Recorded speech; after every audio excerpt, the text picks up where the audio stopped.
Bismillahirrahmanirrahim. Assalamualaikum warahmatullahi wabarakatuh. Alhamdulillahirabbil alamin. Walhamdulillahilladzi bi ni'matihi tatimmus shalihat. Allahumma shalli wa sallim ala Muhammadin wa ala alihi wa ashabi ajma'in. Tsumma wa ba'du. Kepada para jamaah Masjid Az-Zaman, semoga Allah Azza wa Jalla berikan keberkahan pada usia dan ilmunya. Dan bagi yang Allah sedang lapangkan rezekinya, semoga Allah berikan taufiknya kepada kita untuk bisa mengamalkan harta yang Allah telah titipkan untuk sarana beribadah kepadanya dan ikhlas.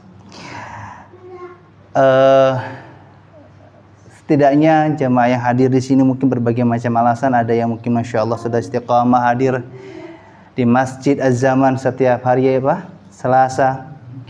Ada yang mungkin karena membaca poster kajian yang disebar oleh Pak Ruspendi ya. Maka bagi yang mungkin menghadiri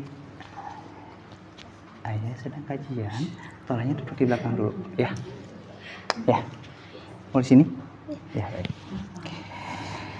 Dan bagi yang mungkin belum mengetahui poster kajian yang disebar untuk kajian malam ini, maka ingin saya sampaikan kembali bahwa untuk kajian kali ini saya sebut forumnya bukan kajian, tapi forumnya tanya jawab. Bahkan di poster yang disebar oleh media kami itu sudah menjelaskan bahwa silakan para jamaah menuliskan pertanyaan-pertanyaannya dari rumah. Mau pertanyaan mungkin pribadi secara ibadah, pemahaman terhadap ilmu, atau dibolehkan juga berkonsultasi terkait dengan fikih keluarga. Tapi saya akan batasi jika ini berkaitan dengan aib, maka akan saya bahas secara pribadi. Tapi kalau ada maslahat untuk umum, maka akan saya bahas. Nanti kalau ternyata tidak ada yang bertanya, maka akan saya bawakan beberapa pertanyaan dari pemirsa Khair TV yang sudah masuk ke email. Ada yang dari WA juga. Kalau pertanyaan sudah habis, maka gantian saya yang bertanya. Dan sebagaimana janji saya yang sudah saya sampaikan juga di informasi kajian tersebut, ada hadiah ya insyaallah yang mudah-mudahan tidak merusak niat kita dalam hadir majelis ilmu ini, semata-mata untuk memberikan motivasi bahwa setidaknya ada mungkin beberapa buku yang sudah disiapkan. Sebetulnya ada mushaf hafalan, hanya qadarullah yang masyafal tidak terbawa, ada di Majalengka. Tapi tidak mengapa. Nanti ada juga uang tunai, setidaknya bisa menjadi warna baru dalam metode belajar. Dan metode ini pun saya akan terapkan di kajian-kajian saya berikutnya. Mungkin insya Allah. Jadi formatnya halaqah. Halaqah ini pertama memang menjadi metode belajar di dalam tradisi Islam. Kalau Bapak Ibu pernah mendengar beberapa hadis Nabi tentang kebiasaan Nabi dan para sahabat, mereka duduk berhalaqah. Para sahabat membersamai Nabi. Dan ini pun kalau mungkin yang beberapa kali pernah umrah atau mungkin berhaji di luar kajian rutin ya, di setiap pintu, mereka biasanya menggunakan metode halaqah. Dan ini pun di as-sunnah kami terapkan. Dulu saya ketika mengajar di bidang tahsin dan tahfidz, mereka halaqah. Jadi hanya guru-guru yang mengajar di bidang tahfidz dan tahsin yang belajarnya nggak di kelas, Pak. Kami itu di masjid, halaqah. Dan saya merasakan manfaat ini ketika dulu saya mengikuti program I'dad di tahun 2012 sampai 2014. Ada satu ustadz yang metode belajarnya unik. Di saat yang lain di kelas, beliau tidak mau di kelas, yaitu Ustadz Tonari hafizahullah. Ustadz Tonari ini selalu pengen di masjid. Beliau waktu itu mengajar kita Mukhtasar Riyadhus Shalihin. Beliau selalu di masjid dan kita halaqah. Dan ternyata manfaat halaqah yang saya sering dengar dari beberapa penjelasan kitab, saya rasakan pada saat itu ternyata dengan halaqah ini manfaat pertama, gak ada jarak antara guru dan murid. Yang kedua, tidak ada pembatas antara jamaah. Antum bisa saling mengenal kanan kiri. Tapi kalau metodenya menghadap ke depan, rasa-rasanya agak sungkan kalau kita tiba-tiba Noel yang di depan, Noel di belakang. Kalau tidak salah 2024 tahun lalu, Ustaz Syafiq pun ketika mengisi di Majalengka, dia meminta untuk para jamaah untuk saling kenal dengan jamaah yang ada di kanan kirinya. Dan itu menjadi suasana yang baru. Bahwa banyak di antara kita ya kajian, masuk masjid, mendapatkan manfaat ilmu, ibadah berjamaah, setelah itu pulang.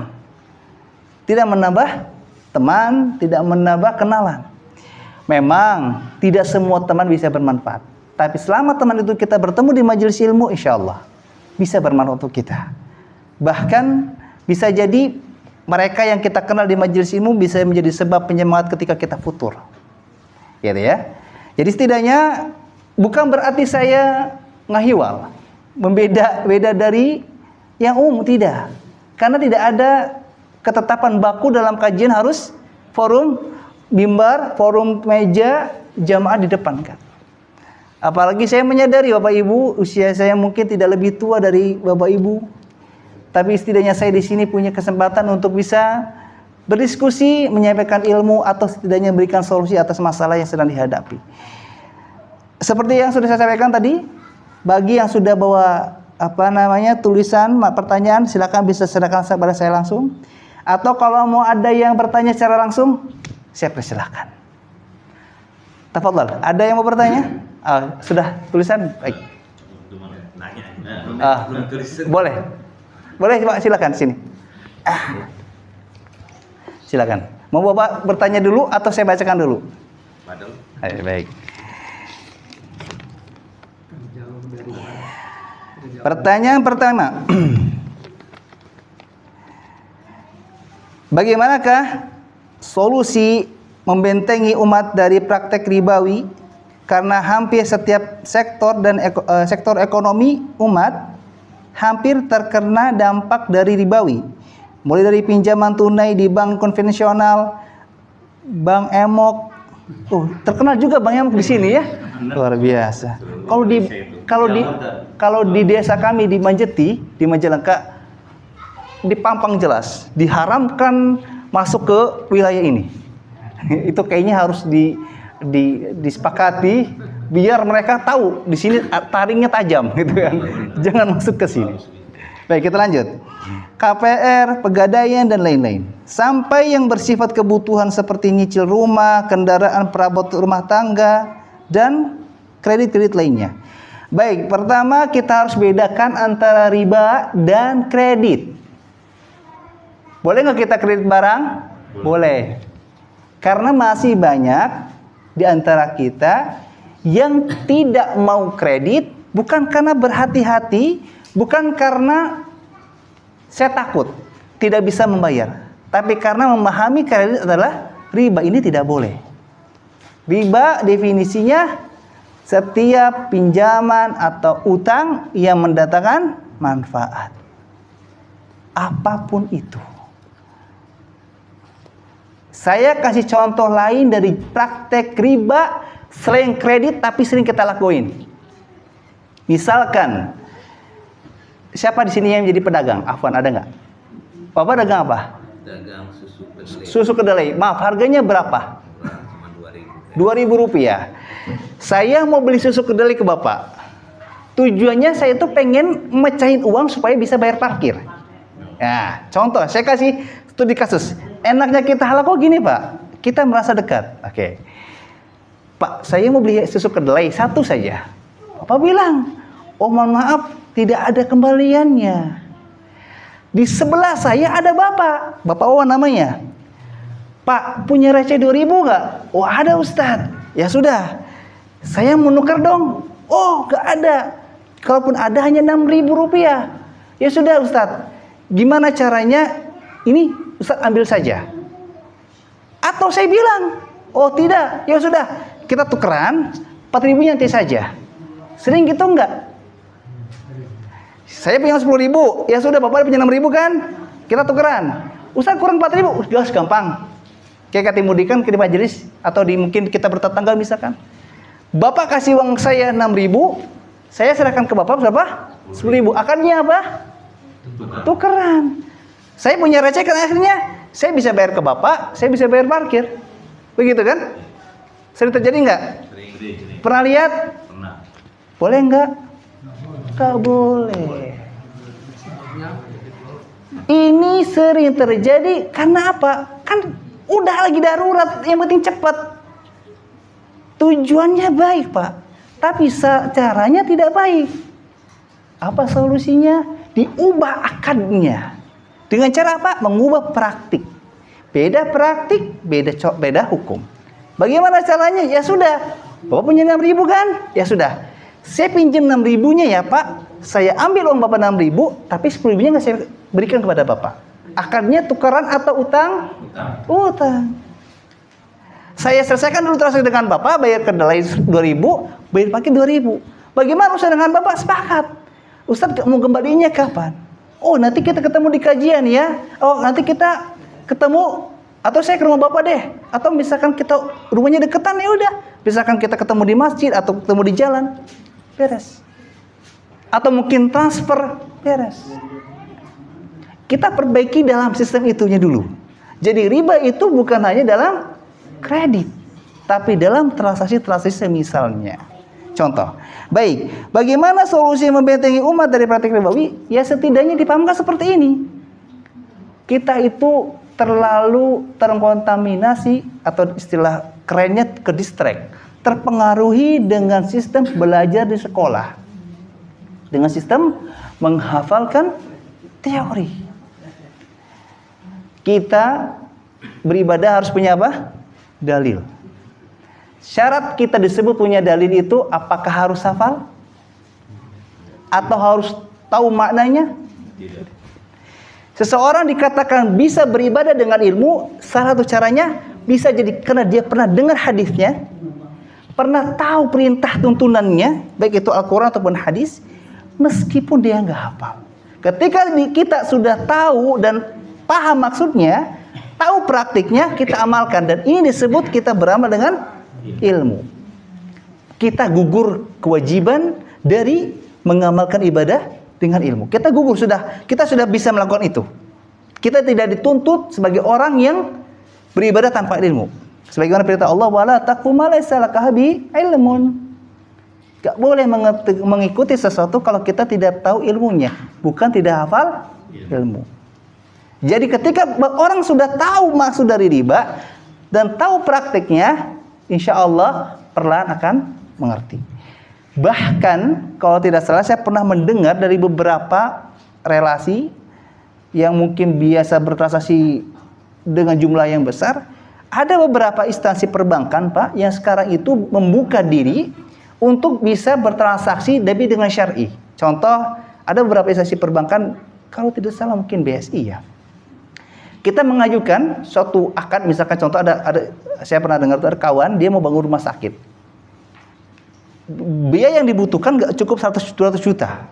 Maka ditawarkanlah beberapa akad.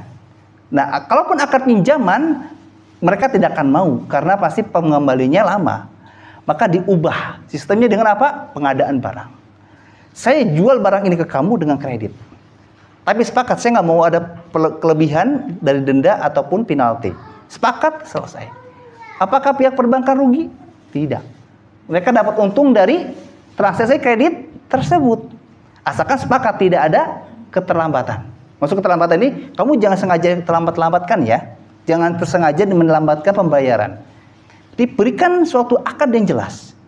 Dan sebetulnya ribawi ini hanya berlaku bagi oknum-oknum tertentu, kayak tadi Bank Emok, ya, bank konvensional, dan beberapa sekarang sudah banyak marak ada pinjaman online yang cukup menggunakan aplikasi foto selfie dengan KTP, itu sudah marak. Maka saran saya pertama, kalau kita sebagai teman atau sebagai orang tua atau sebagai ustadz ketika ingin memberikan pemahaman seperti ini, pahamkan umat dengan bahasa yang mudah dan sertakan contoh. Ustadz, bolehkah kita mengambil kredit barang? Tapi kita bisa berwaspada, tidak terlambat. Bapak bisa ambil handphone baru di toko-toko handphone yang mungkin ada di sekitar kita, cukup dengan KTP. Yang saya pernah tahu salah satunya adalah dari Erafone. Itu cukup KTP, Pak. Itu kan riba. Kenapa? Pasti ada keterlambatan segala macam. Kenapa pihak Erafone mau mengkreditkan barang ke kita? Karena di backup oleh pihak ketiga sebagai penyedia barang. Bolehkah seperti itu? Dengan catatan kita berusaha tidak terlambat agar tidak terkena denda. Jawabnya tidak boleh. Karena di awal kita sudah menyepakati akad yang keliru. Maka solusinya adalah pertama kita bisa nabung, atau yang kedua bisa membeli barang yang second atau bekas. Saya sengaja berikan contoh kasus solusi supaya mengerti. Karena nggak dipungkiri, Pak. Alasannya karena kita kan dalam syariat tidak boleh memakan daging babi, tapi kan dalam kondisi tertentu boleh. Beda atau sama? Beda. Kasusnya apa? Kalau berkaitan dengan babi dihalalkan karena berkaitan dengan jiwa. Kalau kredit handphone, jiwa tidak puyeng doang. Sekali lagi, berkaitan dengan kasus ribawi, bagaimana cara mengantisipasi kita membentengi diri kita? Ya pahamkan kita membedakan antara kebutuhan dengan keinginan. Ustadz, saya jujur sangat butuh dengan gerobak Ustadz untuk jualan, tapi saya nggak punya uang. Ada solusinya. Gimana solusinya? Cari orang yang mungkin dilihat mampu, ajukan tawaran kerjasama atau transaksi. Pak, saya lagi butuh modal buat bikin gerobak. Boleh nggak Pak? Saya minta mengajukan kerjasama dengan Bapak. Bapak menaruh modal ke saya. Oh, saya nggak mau ngambil risiko, Ustaz. Oke, kalau begitu bagaimana caranya? Bapak bisa nggak mengadakan gerobak, Bapak jual kepada saya kredit. Selesai.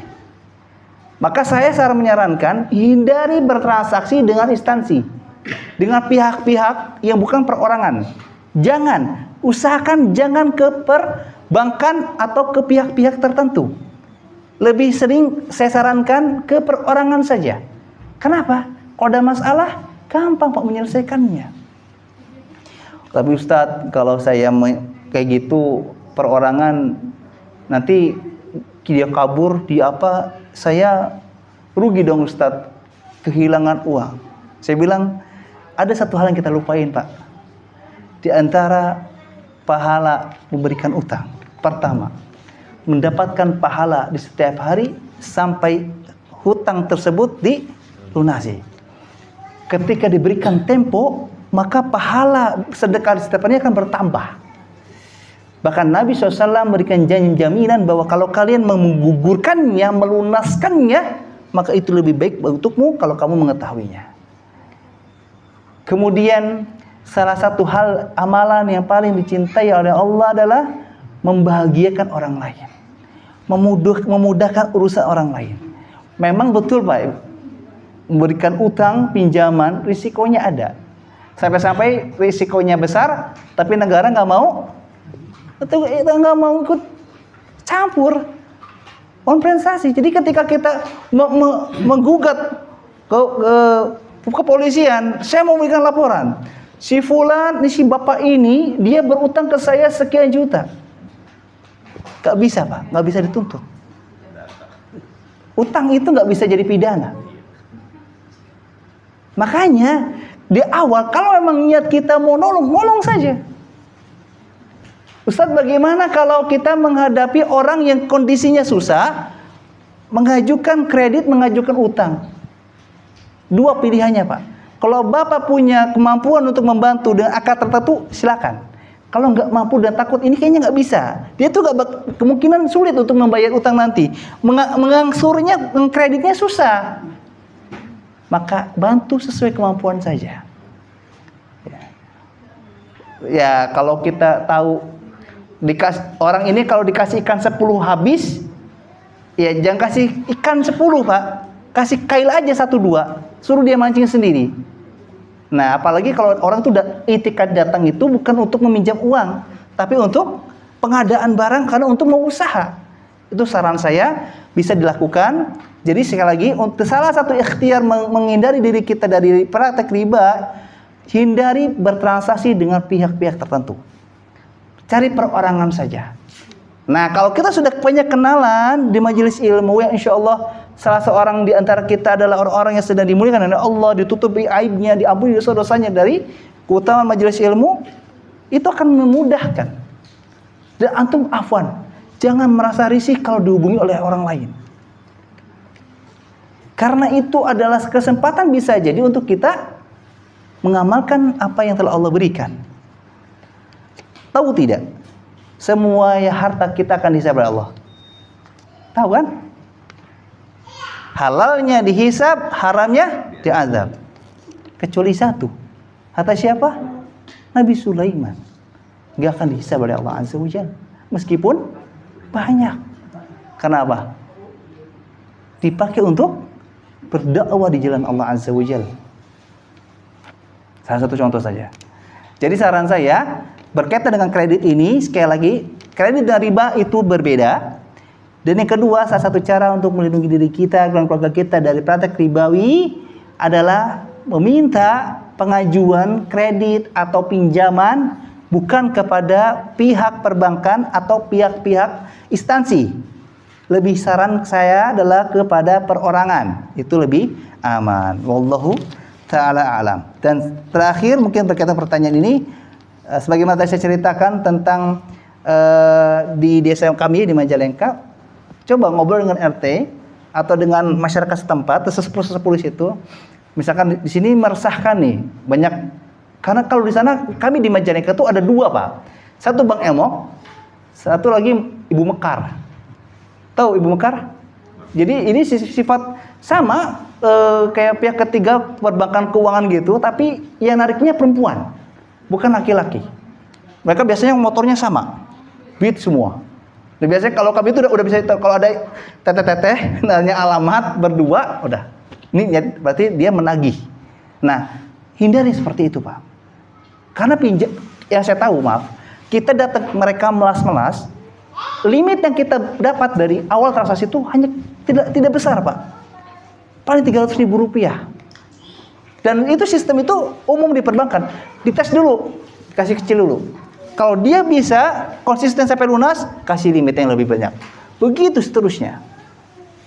Nanti tiba waktu kita nggak butuh, ditawarin, Bapak limitnya udah banyak loh. Mau diambil nggak, Pak? Mau ambil motor nggak, Pak? Ini nggak, Pak? Hati-hati.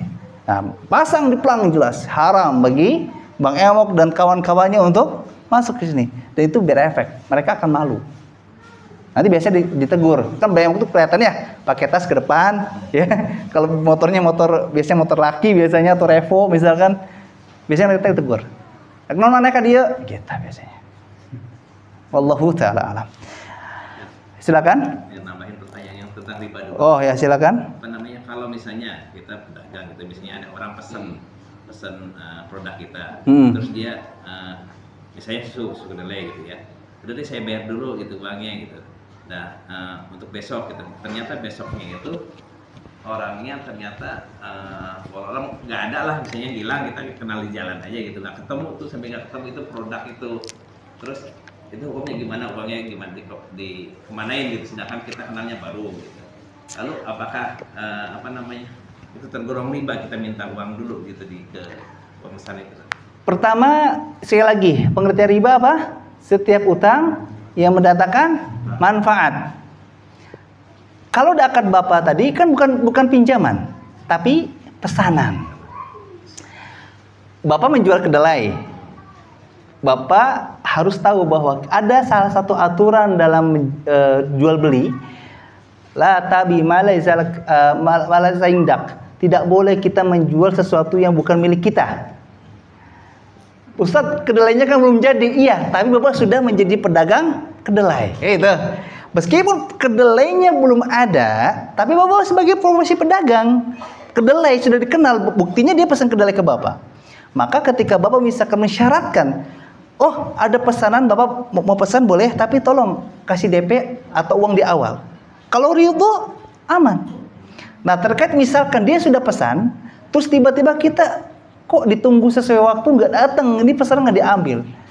Tinggal Bapak coba memperbaiki sistem. Di data namanya siapa, nomor teleponnya berapa, atau kalau diizinkan lihat KTP gitu kan. Atau sekarang banyak Pak, Masya Allah, saya temui juga, ya ini mungkin sebetulnya bagian program kami juga, ada orang sekarang mungkin di yayasan di As-Sunnah ataupun di Ibnu Qayyim juga sering ada orang telepon dari jauh, "Ana pesen kambing ya." Belum tentu kan diantarkan, tapi untuk sembelih dibagikan di sini. Atau sekarang banyak orang-orang yang mungkin dirasa ini kayaknya perlu dibantu. Kalau kita kasih uang, mungkin dia merasa tidak enak hati. Ya udah, kita buat sistem. Bisa nggak antum buatin nasi bungkus 20 biji? Saya kasih uang ke antum, nanti antum bagiin di hari Jumat. Urusan dia ngambil sendiri atau gimana tergantung akad. Misalkan, atau afwan ya nanti sekalian bagiin ya, nanti anak kasih lebih buat uang lelah antum. Masalah. Pertama di akad bapak tadi bukan riba jika bapak mensyaratkan adanya uang di awal, atau dan yang kedua ketika ternyata orang yang pesan itu nggak datang, posisinya sudah bayar semua atau masih baru DP? Sudah bayar semua. Berarti aman. Berarti kalau sampai misal susuk kedelai tahan berapa lama? Sehari. Kalau berarti kalau tunggu sampai sore ternyata belum datang, ya bagikan. Niatkan sedekah atas nama orang tersebut. Tapi ketika dia datang, bapak harus mengganti. Sama seperti halnya, afwan, saya berutang dengan bapak, ya. Bapak ini sulit dicari alamatnya. Saya mau bayar nih, gitu kan? Saya punya uang. Daripada saya tunggu-tunggu uangnya habis, saya sedekahkan uang ini atas nama bapak. Kucunghul minggu depan datang, tok pintu atau WA. Afwan Ustaz, anak ini fulan, anak pengen nagih pinjaman yang dahulu. Kita nggak bisa bilang afwan sudah ada sedekah, nggak bisa. Kita harus bayar pada orang tersebut. Berarti sedekah yang kita tadi sudah diniatkan atas nama orang yang kita mau bayar utang, ketika kita dihubungi dan didatangi kita harus bayar lagi, berarti sedekah tersebut bukan atas nama orang itu untuk kita. Sama ketika bapak pesanannya sudah dibagikan, karena mengamankan masa layak konsumsinya kan. Ketika terus sudah dibagikan ternyata datang, bapak harus bukan sesadu lagi, emang harus tanggung jawab. Pak maaf, bapak saya sudah tunggu sampai sore tidak ada, tapi sudah saya bagikan, tapi saya tanggung jawab. Bapak mau kembali uang atau mau saya buatkan lagi? Selesai. Itulah bisnis Pak. Berdagang bisnis itu pasti dari risiko. Tidak seperti bekerja. Bekerja bapak sudah ada kejelasan tanggal sekian bapak dapat gaji. Kalau berdagang nggak bisa. Ya, bapak mending sudah dibayar full. Banyak yang order ya pesan ya, tapi ternyata tidak ada, tidak diambil, tidak dibayarkan. Waliyadzubillah. Ada lagi yang mau bertanya? Silakan. Masih ada waktu. Aja tadi pertanyaan langsung. Oh, beda lagi nih. Oh iya, silakan. Silakan. Hukum waris tadi. Hukum waris. Nah, jadi ada seorang bapak punya istri 2. Lalu dia punya rumah itu dengan istri yang pertama, sedangkan istri yang mudanya itu udah ini sendiri, rumahnya berbeda gitu ya. Terus istri yang pertama itu dia beli tanah, sebidang tanah dengan bukan uang dari suaminya, dia dengan anaknya gitu lah, patungan dengan anaknya. Dan qadarullah itu bapaknya itu meninggal gitu ya. Itu anak tiri ibunya itu berhak dapat warisan dari tanah yang memang dibeli sama ibunya, yang istri yang tua nggak? Saya ketika muncul ada anak tiri ini saya langsung ngedistract, langsung buyar. Saya coba simpulkan ya Pak ya. Ada seorang suami punya 2 istri. Oke. Anak tiri yang dimaksud dari mana? Yang ibu yang tuanya itu, yang istri tuanya itu. Jadi si anak ini menikah dengan suami si bapak ini bawa anak. Enggak, belum. Jadi memang bukan anak tiri ya, mungkin anak kandung ya jatuhnya ya kalau dari bapaknya. Ini kalau dari sisi ibu istri yang tuanya itu kan berarti anak tiri ya. Dari yang awan. Si anggaplah istri pertama ini A ya. Si A ini menikah dengan suami dan suami ini ternyata punya istri yang kedua. Betul. Nah, anak yang dimaksud berhak mendapatkan waris itu anak yang dari si A ini dari si B, dan si B ini anaknya, maaf, anak ini maksud hasil dari dengan suami yang sahnya atau suami yang sekarang atau dengan sebelumnya? Sekarang, yang sekarang. Nah, berarti yang dimaksudkan berarti anak dari si B ini apakah berhak mendapatkan harta dari si Tapi ini misalnya sebidang tanah itu dibeli sama istrinya. yang pertama, yang si A. Dan ketika akan diwariskan, apakah anak dari istri yang kedua mendapatkannya? Dapat haknya gitu. Oke. Sedangkan itu bukan uang dari suaminya gitu, dari si bapak itu. Oke. Gitu, Di sini ada nggak ustadz yang punya kajian khusus tentang warisan? Ahsan, antum konsultasi ke beliau. Tapi saya ada solusi. Nah, saya langsung kasih kepada antum. Ini dia. Kayaknya ini cukup bermanfaat untuk antum dalam beberapa masalah ini. Ini ada buku, judulnya Tuntunan Wakaf dan Wasiat. Antum bisa baca. Fadhal. Ya. Untuk masalah ini saya hanya menggarisbawahi saja semua yang ada hubungan darah, maka dia punya hak yang berkaitan dengan itu, apapun namanya. Karena nanti ada kaitan juga pertanyaan selanjutnya, tapi nanti saya ulas juga, bahwa kalau misalkan ibu kita punya misalkan ibu kita ini ayah kita sudah meninggal, terus ibu kita menikah lagi dengan laki-laki yang sudah punya anak, ya, berarti si ayah tiri kita punya anak bukan dari ibu kita, maka kita dengan dia bisa dibilang bukan mahram, ya, karena tidak ada hubungan. Bahkan nanti ada lebih rumit lagi, gimana kalau misalkan ayah tiri kita menikah lagi lalu punya anak. Jadi anak itu dari ayah tiri kita dan dari istri yang menikah dengan ayah tiri kita. Udah panjang. Meskipun ada kaitan dengan tiri-tiri, ingat, tiri itu tidak semuanya disifati seperti kandung. Ada perbedaan di situ. Makanya saran saya nanti Bapak bisa konsultasi kepada Ustaz Abdullah Banawi, karena itu bidang beliau, ya. Karena saya biasanya kalau membahas warisan seperti ini, makanya saya tadi menekankan, karena ketika saya salah paham, hukumnya akan muncul pun berbeda, gitu. Fadhal, Bapak bisa tanyakan pada beliau terkait dengan warisan, apalagi itu kajian kan, jadi enak nyambung nantinya.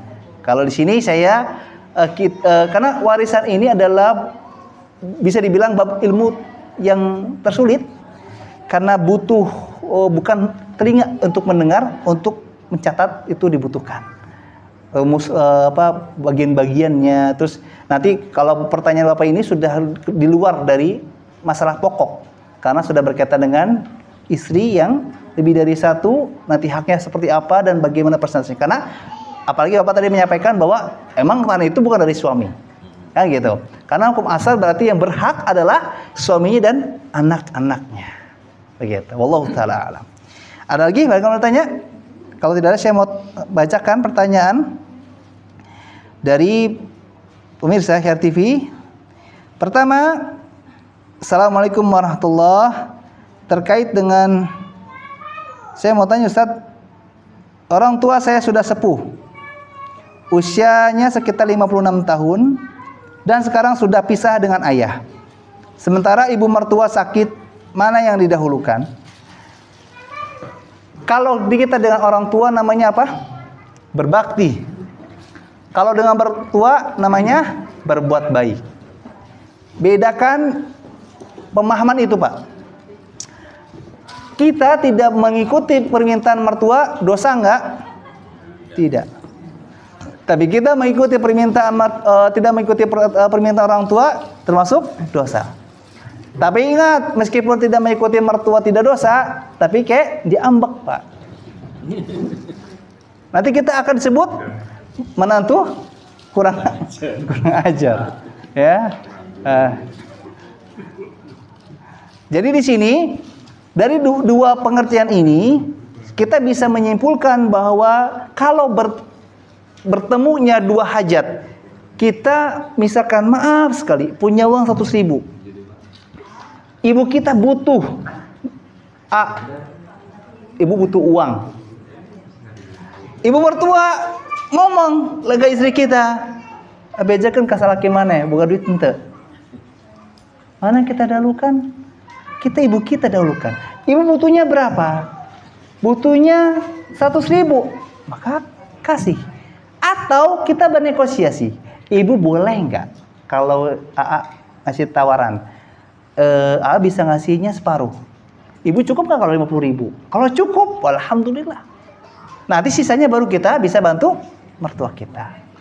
Itu catatan jika istri dan anak-anak kita sudah cukup. Karena sedekah terbaik adalah sedekah dari sisa kecukupan. Ya. Kalau misalkan bukan berkaitan dengan uang, tapi berkaitan dengan waktu dan tenaga, di waktu bersamaan kita pulang kerja atau pulang dagang, ibu kita tuh sakit. Tiba-tiba mertua kita manggil, ayah sangu ya, ayah daging, ada pisang, ada apa gitu, ke rumah ya misalkan. Maka sampaikan, Bu punten, kalau besok boleh enggak? Saya mau ke ibu dulu soalnya lagi sakit.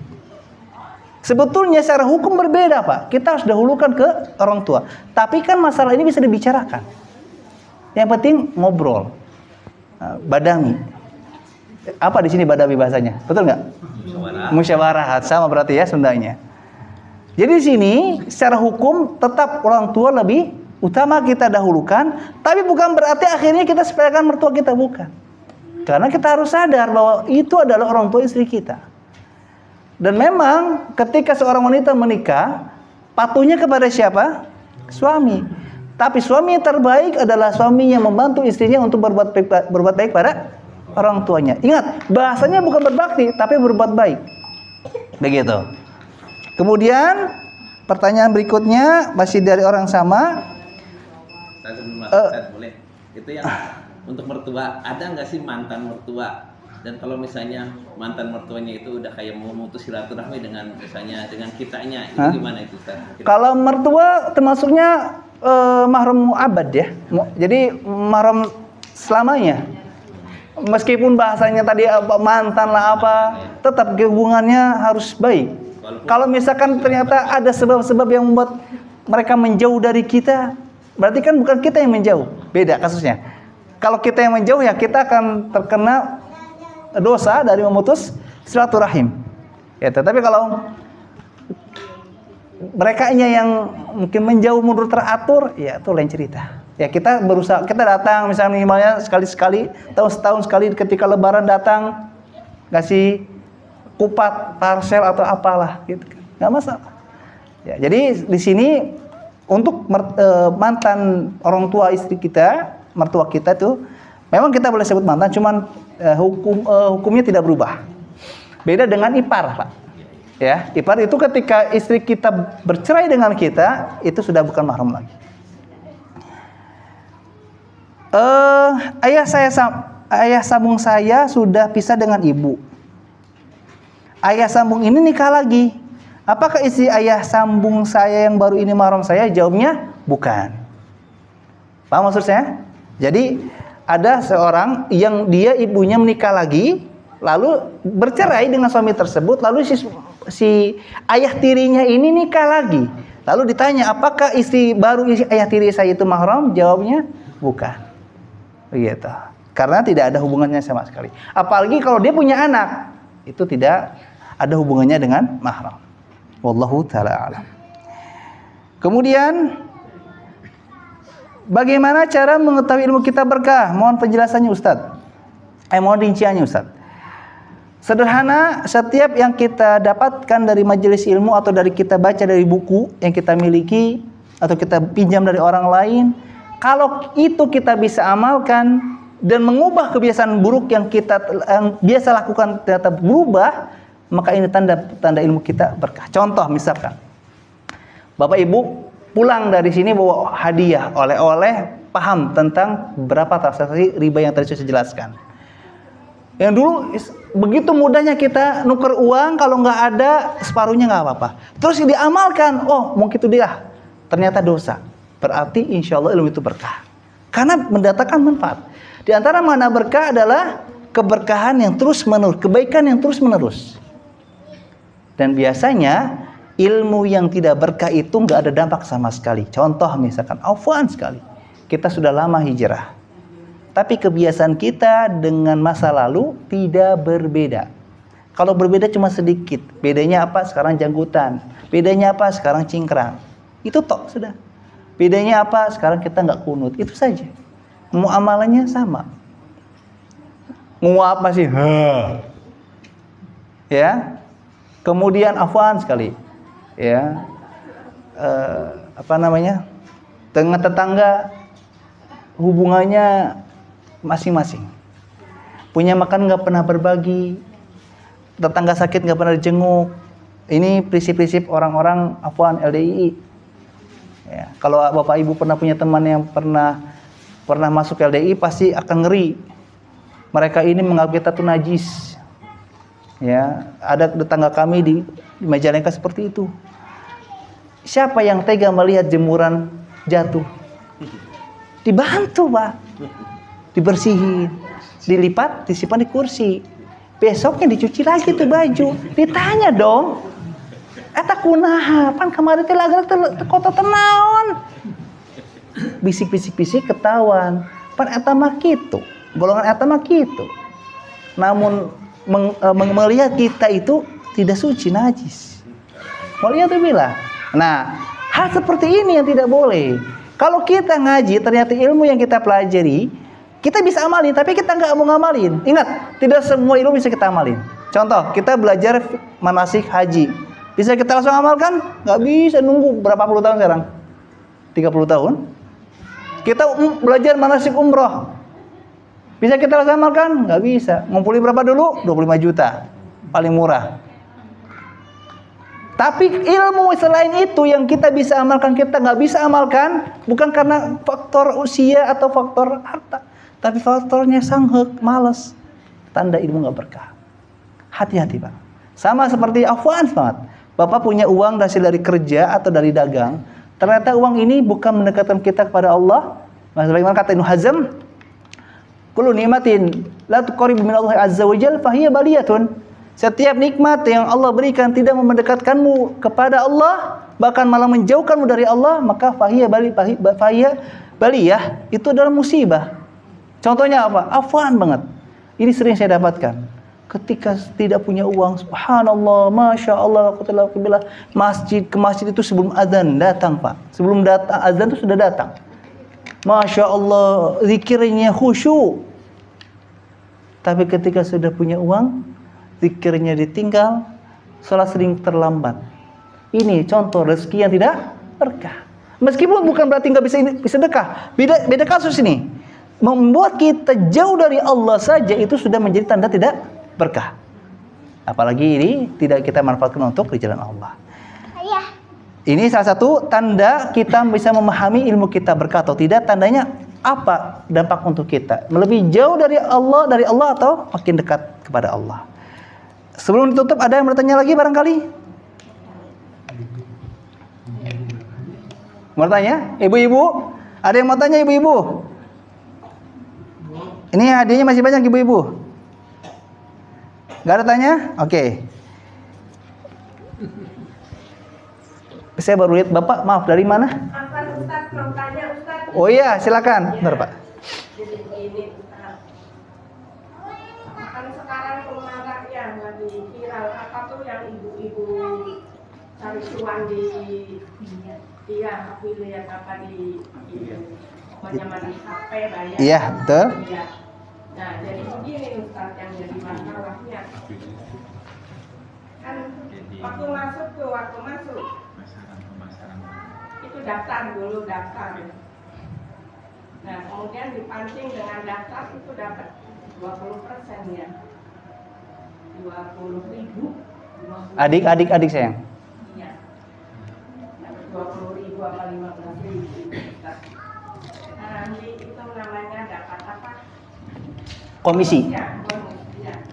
Dapat bonus 20.000 atau 15.000. Nah, kemudian kalau bonus sudah masuk tuh Ustaz, nanti tuh harus beli barang. Nah, barangnya itu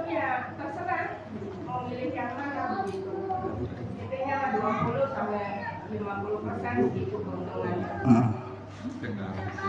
Nah, nanti kalau sudah transfer umpamanya seharga 50.000 begitu, sudah transfer. Tadi sudah dapat dari bonus.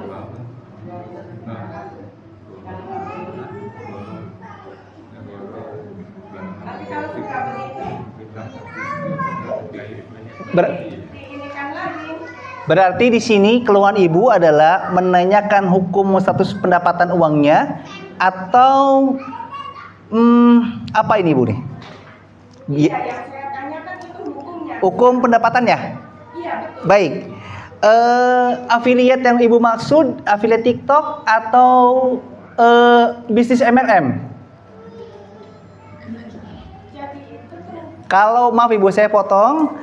Kalau yang ibu maksud jenis affiliate TikTok, Shopee yang saya tahu itu akadnya gini bu, kita daftar secara online dan itu tidak ada admin biaya awal, tidak ada. Begitu kita sudah terdaftar nanti ada syarat. Kalau TikTok yang saya tahu syaratnya harus punya 600 followers baru bisa menyematkan keranjang kuning. Sistem yang berlaku dalam TikTok affiliate atau Shopee itu tidak jauh berbeda. Nanti ketika kita sudah terdaftar sebagai afiliator, maklar gitu, kita mencari barang yang ada di aplikasi tersebut yang sudah tersedia. Kita biasanya sudah ada satu kolom, kita ikut afiliasi, klik, nanti tautan produk tersebut linknya disematkan ke konten kita. Kita jelaskan produknya. Contoh misalkan, contoh sederhana. Saya beli topi ini deh. Topi ini Masya Allah. Ini nyaman, bisa buat main, bisa buat sholat. Kita promokan. Lalu kita sematkan produk ini di konten kita, di video kita. Kalau tadi yang dimaksud adalah ibu yang menjualnya, yang menawarkannya. Maka ketika ada yang beli, uang ini langsung terpecah oleh pihak aplikasi, itu langsung dipecah 10% untuk afiliatornya, sisanya 90% untuk seller, untuk penjual. Sehingga dalam kasus hukum pendapatannya ini halal. Tapi jika yang tadi ibu maksud harus di awal membeli produk ya dengan sekian, yang saya tahu ini sistemnya MLM. Bisnis MLM ini sebetulnya untungnya bukan dari jual produk, tapi menjual afiliasi. Semakin banyak orang yang kita ajak, semakin banyak untung yang kita dapat. Makanya kenapa sistem MLM itu, piramid itu tidak dihalalkan, meskipun khilaf di antara ulama, ada yang mengatakan halal, ada yang tidak halal, tapi yang saya kuatkan dari beberapa pendapat ulama ini tidak halal. Karena apa? Menguntungkan yang di atas, merugikan yang di bawah. Bapak ibu menjadi apa ya namanya MLM ini saya lupa istilahnya. Ketika kita pemain pertama, semakin banyak orang yang kita ajak, ibu ngopi, ibu di rumah saja, beres-beres rumah, uang tetap masuk. Karena apa? Bukan hasil keringat ibu, tapi dari orang lain. Beda dengan afiliator. Emang betul Pak ada kesamaan. Afiliator ini luar biasa. Bikin video satu dan ternyata Masya Allah FYP atau viral, bapak ibu ke sawah, ke kajian, uang tetap bisa masuk kalau ada orang yang beli dari video tersebut. Bedanya itu kan video kita yang tag video itu. Tapi kalau orang yang kita ajak di sistem multi level marketing tersebut, dia siang malam nawarin produk, untungnya untuk mereka dan sebagian untuk kita. Dan ini jahat. Jadi kalau yang dimaksud affiliate TikTok atau Shopee maka halal ibu. Tapi kalau dimaksud affiliate dari sistem multi level marketing atau sejenis itu, maka itu minimalnya gharar, tidak jelas. Maka ini masuk dalam bab syubhat dan harus ditinggalkan. Wallahu ta'ala alam. Termasuk arisan tadi. Arisan beda. Arisan itu saya tidak bisa menyebut ini haram. Tapi saya menyarankan jangan dilakukan. Karena ini sifatnya utang. Arisan siapa yang untung?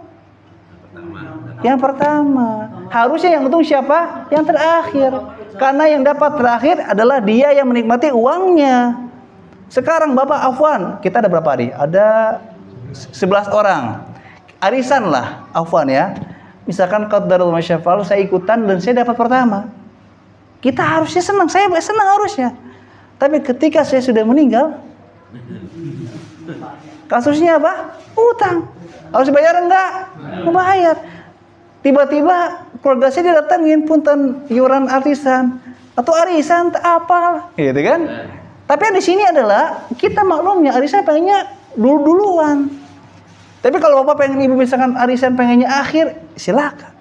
Tapi kalau saya sarankan tidak usah ikut arisan, karena itu membawa bencana baru nantinya. Bingung nih, ada uang buat iuran arisan, gas kosong, gimana? Nah, minyak kosong, token udah bunyi, gas harus dibeli. Tapi kalau nggak ada arisan kan aman. Kalau mau, kan itu bisa cadangan, nabung saja Pak. Nabung, dan kalau Bapak mau rekening yang nggak ada bunganya bisa. Saya punya satu rekening itu nggak ada bunga. Saya punya Brimo, BRI, tapi BRI Zero namanya. Itu tidak ada bunga, sehingga aman. Tidak ada khawatir kita nabung itu berlipat. Waliyadzubillah. Saya rasa cukup. Mungkin saya minta waktu sebentar untuk membagi hadiah ya. Oh iya. Ada waktu? Oh, masih berlanjut Ibu ya? Sebetulnya itu bukan Multi level marketing bukan? Ya, bukan. Jadi begini, yang saya ceritakan itu tadi yang begitu. Tapi itu kalau semakin lama semakin besar pembeliannya begitu, membeli produk gitu Ustaz. Itu semakin besar keuntungannya begitu. Jadi itu dilihat dari pembelanjaannya. Bisa sebutin nggak Bu nama produknya apa? Nama produknya sih itu kalau disebutkan ya produk kecantikan apa? Ya Ibu ya.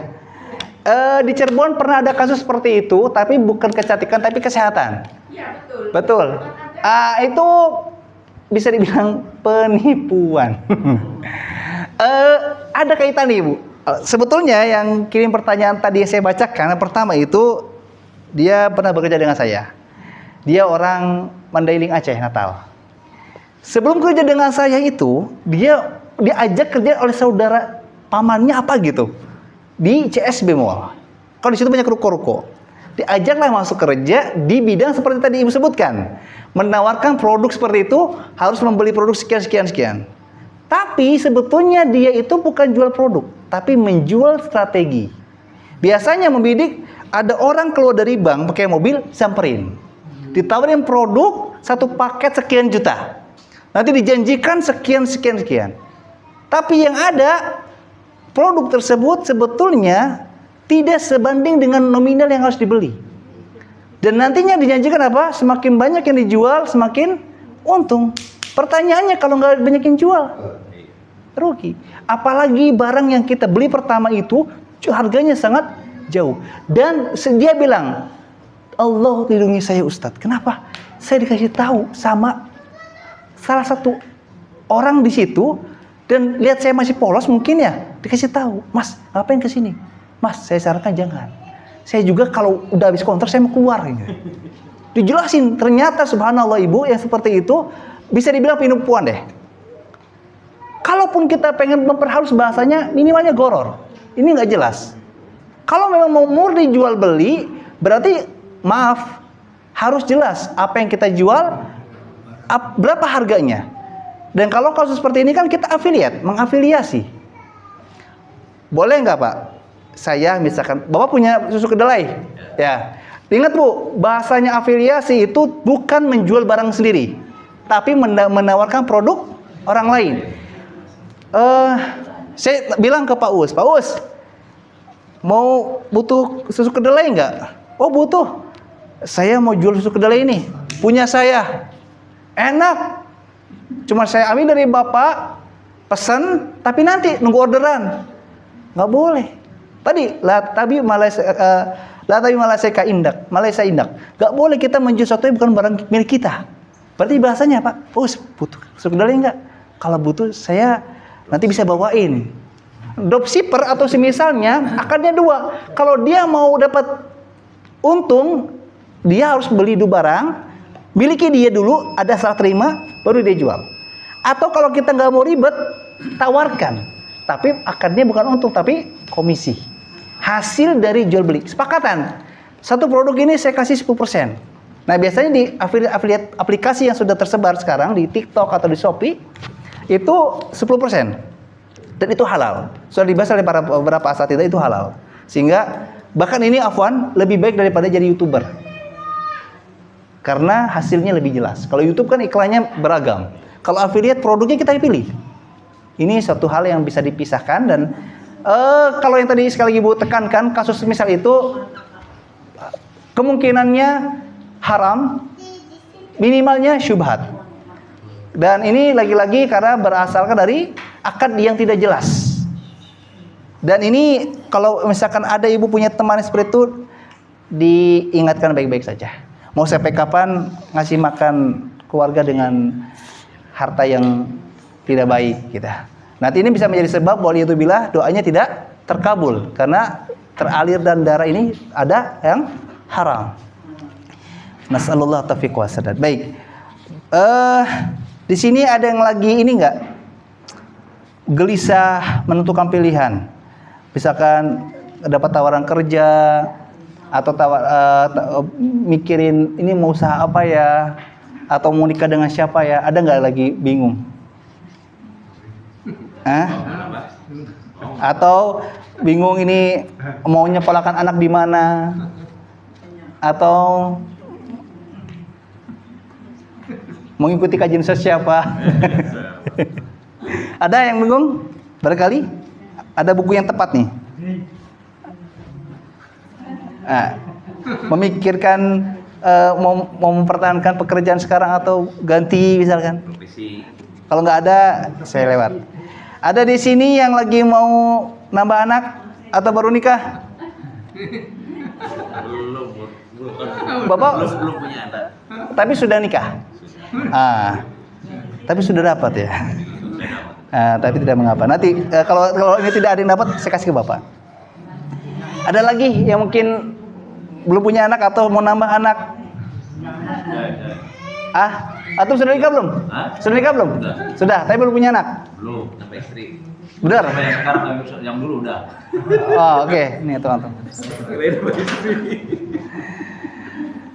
Ada yang punya keluarga sakit? Ada yang punya keluarga sakit? Orang tua kah, saudara kah? Ada? Sebentar. Bapak sakit apa? Stroke. Antum dari mana? Lemah Abang. Sudah menikah? Kesini dengan siapa? Sendirian. Tadi sudah nikah sudah ya?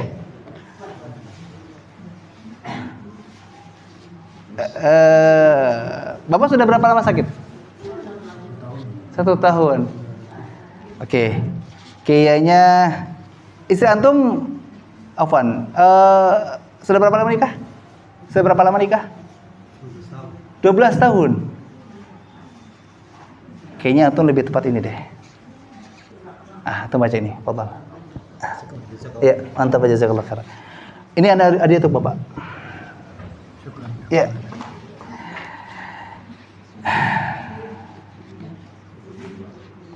Yang rutin salat berjamaah di sini yang agak jauh, Bapak ya? Yang rutin ke sini, Bukan kajian, yang rutin salat di sini. Minimalnya ya 5 waktu tuh lebih dari 1 kali lah. Kalau ini siapa Pak siapa nih? Pak Udin salat apa aja ke sini? Enggak pernah kesini. Enggak pernah kesini. Oke. Saya hadiahkan itu ke Wadid. Silakan. Iya, ada jazakallahu khairan. Di sini ada yang merasa berat dengan sholat sunnah? Ada nggak yang merasa berat dengan sholat sunnah? Ibu-ibu, ada yang merasa berat sholat sunnah nggak? Ada sholat sunnah berat? Ada? Ini silakan. Ini di bawah. Ada yang merasa berat puasa sunnah? Ada yang merasa berat puasa sunnah nggak? Kalau nggak bisa Ayyamul Bid, Senin Kamis. Kalau nggak bisa puasa Ustaz Dawud kalau bisa. Kalau nggak Ayyamul Bid atau nggak puasa sunnah Senin Kamis. Kalau nggak bisa sama sekali, ada nggak yang mungkin puasanya tuh kalau nggak Ramadan doang paling? Ada nggak? Bukan berarti saya membuka aib, bukan ya. Kita di sini ngasih solusi, bukan.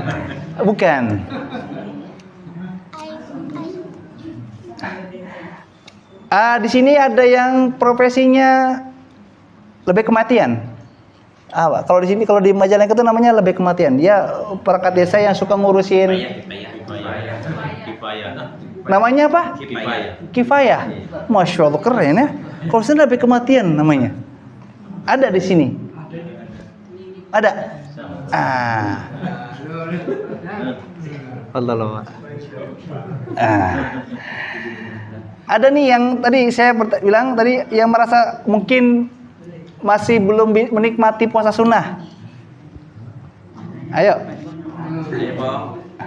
Oh ya, silakan. Ya, mantap, jazakallah khair. Terakhir, ada yang mungkin lagi bimbang terhadap pilihan-pilihan. Mungkin belum mengerti tentang salat istikharah. Ada yang belum bisa ada yang belum mengerti nggak tentang salat istikharah?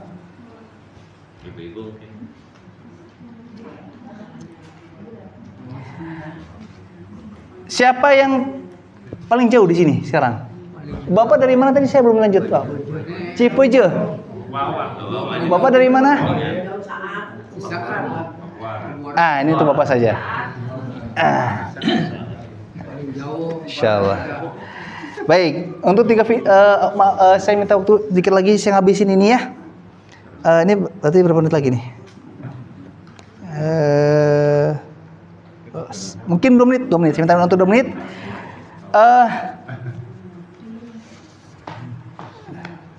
Tolong jawab pertanyaan saya.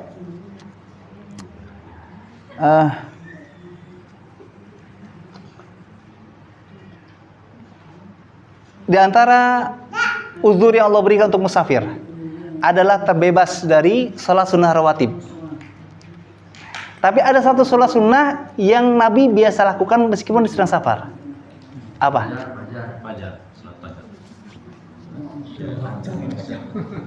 Ngaceng dulu, Pak. Atau mungkin kalau Bapak nggak bicara beda jawaban kayaknya. Oke. Baik.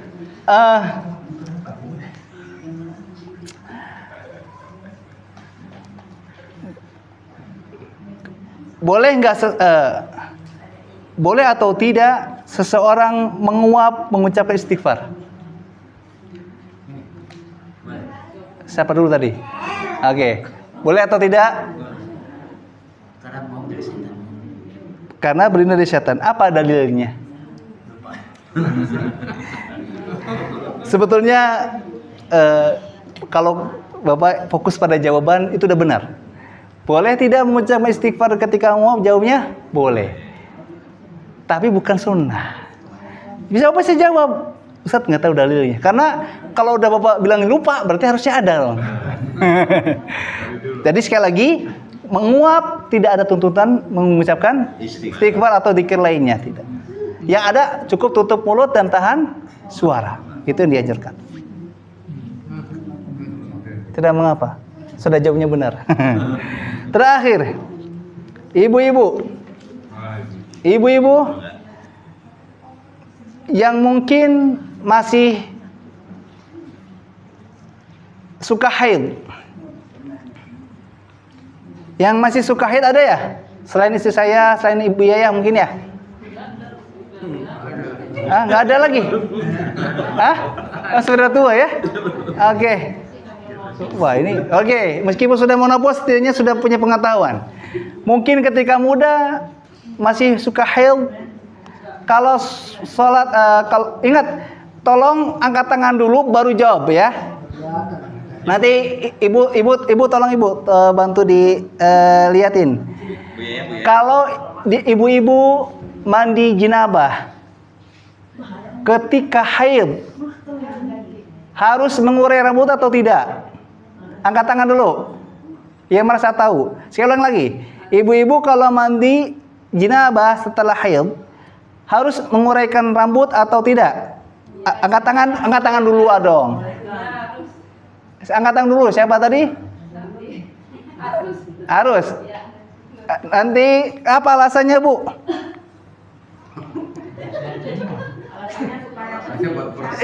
Sebentar. Yang tadi menjawab harus menjelaskan. Iya. Alasannya supaya jadi setiap rambut tuh, setiap helai rambut tuh supaya kena air, supaya suci. Lalu bagaimana kalau mandi jinabah karena berhubungan badan? Apakah harus mengurai rambut? Ulangi, Ustaz. Kalau bahasa tadi Ibu menguraikan rambut karena supaya rambutnya semua suci, ya kan? Lalu bagaimana kalau mandi jinabahnya bukan karena haid tapi karena hubungan badan dengan suami? Kalau itu mah beda lagi, Ustaz. Apakah harus menguraikan rambut? Tidak harus, Pak. Ini beda lagi orang jawab ya? Jangan beda lagi, ini soalnya amplopnya tinggal satu. Sebentar, maaf. Yang tadi sudah menjelaskan. Harus bertanggung jawab ya, memutuskan jawaban. Kalau nggak bisa baru ganti. Berarti kalau mandi jinabah karena jima, ya saya sebut jima, harus menguraikan rambut atau tidak? Harus juga. Apa alasannya? Kalau jima nggak usah. Nanti nggak suci dong rambutnya, Bu. Ya, Pak. Kalau haid kan semua. Ya maksudnya tuh mandi besar semua, mandi janabah. Cuma kalau haid kan harus diuraikan jadi sama. Betul. Ya, baik. Ini ada faedah saja ya. Penjelasan Ibu benar. Hanya saja tidak berkaitan dengan apa tadi, akhirnya Ibu kan merasa bingung ya ketika menjelaskan. Iya sih memang kan sama-sama haid, sama-sama jinabah, tapi kenapa Ibu berpendapat yang satu harus diurai, yang satu tidak diurai? Jawabannya sederhana, karena inilah rukhsah yang Allah berikan. Sederhana kan, Bu? Nah, oke. Ini nanti saya titipkan ke Ibu ya. Nanti saya titipkan ke Ibu ya. Itu bawa aja, Pak. Tolong kasihin aja biar saya nggak lupa. Itu buat Ibu yang tadi menjelaskan sampai tuntas, silakan. Ya. Sudah habis, dan saya berdoa kepada Allah Azza wa Jalla, semoga Allah jadikan ilmu yang didapatkan menjadi bermanfaat. Dan sekali lagi di sini ya, mudah-mudahan metode belajar ini bisa berdampak baik, karena sebetulnya yang seperti ini itu lebih mudah dipahami. Kenapa? Bapak ketika ngelapar kan nggak mungkin saya kasih nasi. Tidak semua materi kajian itu dibutuhkan, Pak. Tapi kalau seperti ini Bapak bisa mengeluarkan kebingungan, unek-uneknya, kegelisahan. Sehingga ketika pulang dari sini dapat apa yang dibutuhkan. Kalau Bapak tanya di forum kajian paling hanya 1-2 pertanyaan. Kalau sini kan banyak.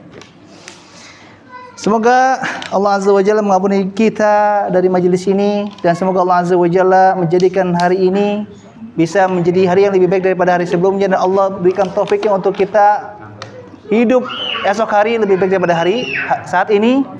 Segala yang benar dari Allah. Kalau ada yang salah saya ucapkan mohon maaf.